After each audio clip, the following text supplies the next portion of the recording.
What up, y'all? What's good? Just chilling out here, coming to you with another installation. As usual, this is your boy Kevin Wright, aka Kev on Mission.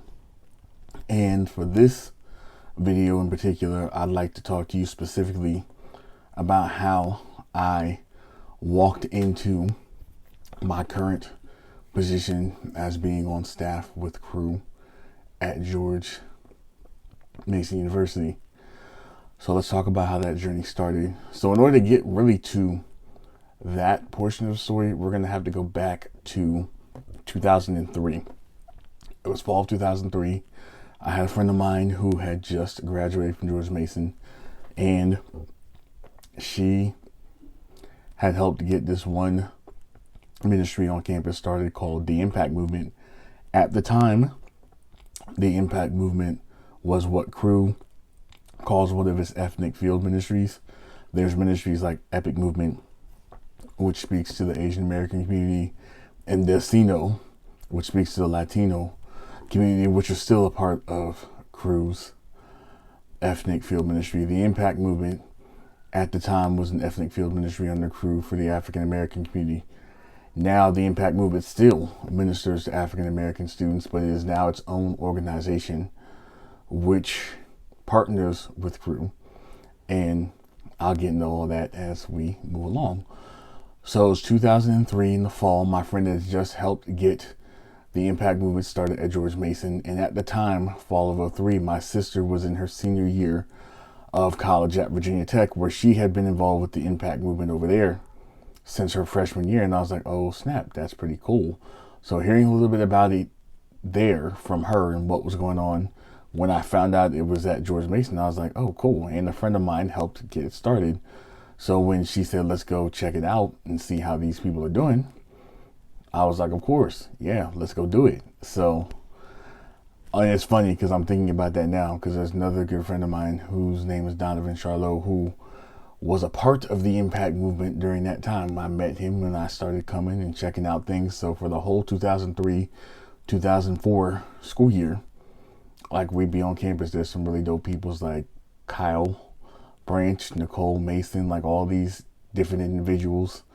Omari Fennell, who's now married to Jocelyn, and her sister, her and her twin sister Jocelyn, her twin sister, are doing music. Like, there's a whole lot of people that I got to meet during that time being involved with the Impact Movement. Like, we get to do outreach on campus.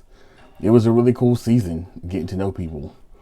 So also in that process, because of the fact that Cru was helping undergird the ministry, so when it came time to do outreach, like Jeff Ramsey, who would help resource, and he'd give us stuff, so him and his wife Renee, so we would get to know them, and it'd be pretty cool. So that's that season. So we got to spend time with them because, you know, they resource and opened their apartment, like we could hang out and do stuff. So that was a cool season, right? And shortly after that season, I actually ended up getting involved with local community college campus ministry as well. So that was for like the next couple of years, like 2004 through 2006 time frame, somewhere up in there. And then also all of that, I was still doing youth ministry. But let's move right along to 2010. I was involved with a passion play at my church, where somebody from the church I grew up in, Faith Ministries, now had come over to Christ Chapel, where I currently am in church at. And that person had come over, Cynthia Leone, she came. And at that point, there was a transition happening within the worship and fine arts ministry. So she had gotten asked to pretty much oversee the Easter production, the passion play production for that year. So because of that, I had a pretty significant role in that particular production. And if you've ever been to Christ Chapel, you've ever been to any production, whether it's Christmas, Easter, or anything, usually, not this year, of course, for obvious reasons, but in previous years, there usually would be quite a bit that would go into it. So no different from this one. It was like I lived there, and during the process of working on that particular passion play, I met this one dude, his name is Chaz, and he was behind the scenes working on stuff, but because he was behind the scenes, we'd always be hanging out there together, doing stuff, working on stuff or whatever. So when the production was finally complete and everything was done, I hit him up. I said, hey man, we should hang out one day. And he said, cool, there's this thing going on at my school. I go to George Mason. Like, there's this thing happening on campus. It's a ministry night, so you should come and check it out. I'm like, all right, cool. Ministry night? Yes, of course. Let's go. So I went up with him. We get to this meeting and come to find out it's Campus Crusade for Christ. And I'm like, oh, snap. Like, I'm familiar with Campus Crusade because, as I said before, I was involved with the Impact movement back in the day. And they were, overseeing the Impact movement, and Campus Crusade oversaw that. And so I definitely had interaction with like Cru and different people at times. They hadn't officially changed the name to Cru. That actually came a year later, but I'll get to that. So I get to this ministry night and it's cool. I'm hanging out. I've run into people. I actually ended up having a conversation with Kathy Vernon, who is one of the Cru team leads. There's two of them. And we started having a conversation. I said, yes, back in the day I knew Jeff and Renee Ramsey. She says, oh, I know them. They're actually down in Florida at headquarters now. And I'm like, oh, okay, cool. And so we talked, and then students would come up and talk. And I remember one student whose name was Robert. We actually ended up talking for a decent length of time. And after that particular night was over, I was like, hey, I've got time on my hands now. There's a few weeks left in the semester. This was April of 2010, just after Easter. And I was like, hey, we got a few weeks left. You know what? Let's just keep coming. So that's what happened. Me and my friend, we would keep coming. And we kept showing up. And then the semester was over. Summertime was what it was. And then in the fall, like literally right as the semester was getting started, Cindy actually had an opportunity to do another play at the church. And I agreed to take on a role in that one. And it was a pretty good play. Really hyped that I've done it. I was really glad that those kind of doors were opening. And because of that, I was kind of busy in the beginning part of the fall semester as things were started, but there were some things I was still able to do.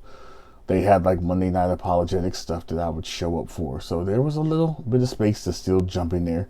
But after that, production was finished, called Scroggins. It was really dope. After that production was done, full steam ahead into the fall semester and into getting involved with stuff. And then the spring semester, 2011, full steam ahead, just going for it, getting to know different people, getting to know different students and all kind of stuff, and just really digging into more of what it looks like to be involved with campus ministry life. So that, in short, is how the journey started.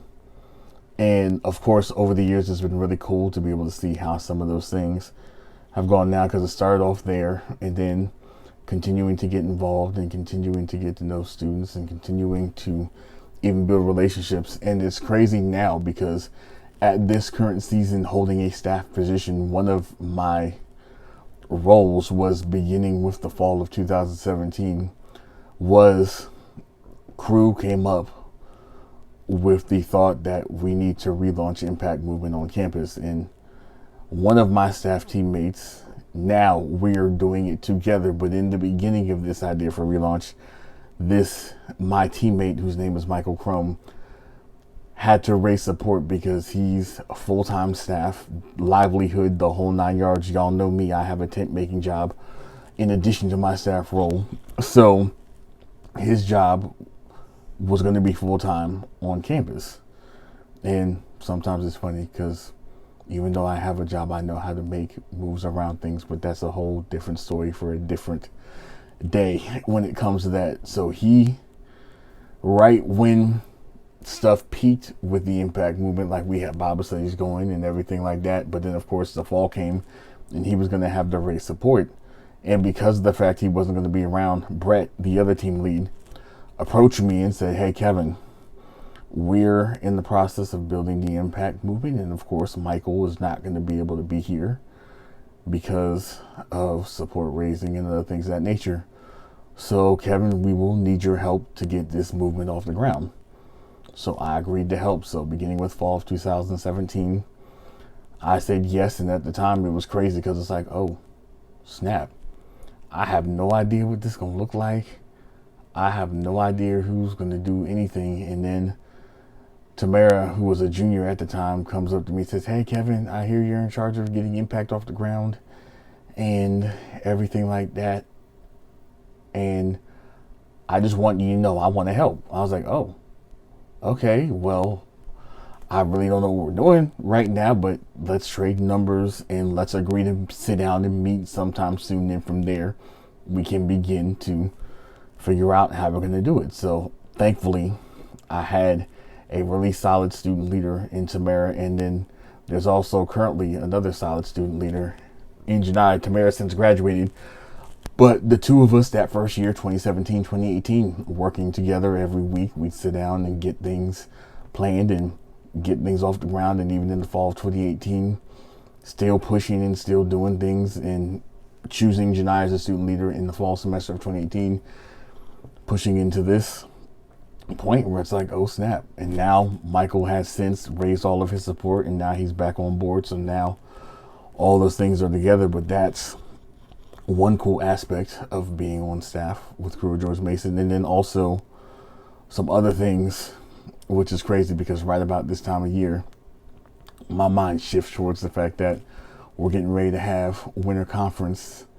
Normally, we'd be getting ready to have winter conference, but because of the current situation with the coronavirus and restrictions and COVID gatherings and all that kind of stuff, the conference itself will not be happening until February, and it will not be happening in person as it normally does.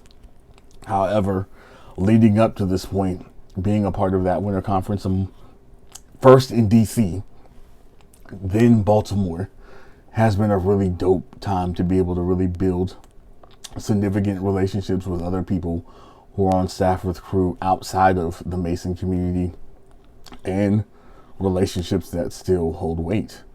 Even to this day, like I was in Richmond last month visiting a friend who is on staff with the Richmond team. He was on staff with their DC area team, so at one point he was closer by and we could hang and do stuff, but still being able to get into all those different types of things. And it's just been a really cool situation and deal. So that's a snapshot of the story of my journey with Crew, and I'll definitely be talking more about that as things goes along, but that's the bare basic intro to how I ended up being on staff with Crew. All right, as always, if any of this is encouraging, if there's any of this speaks life, please do me a favor, like, subscribe, and share, because nowadays it's easy. Just copy the link, shoot to somebody's phone, boom, there it is. So word, like, subscribe, share, pass it forward. All right, thank you guys. Peace.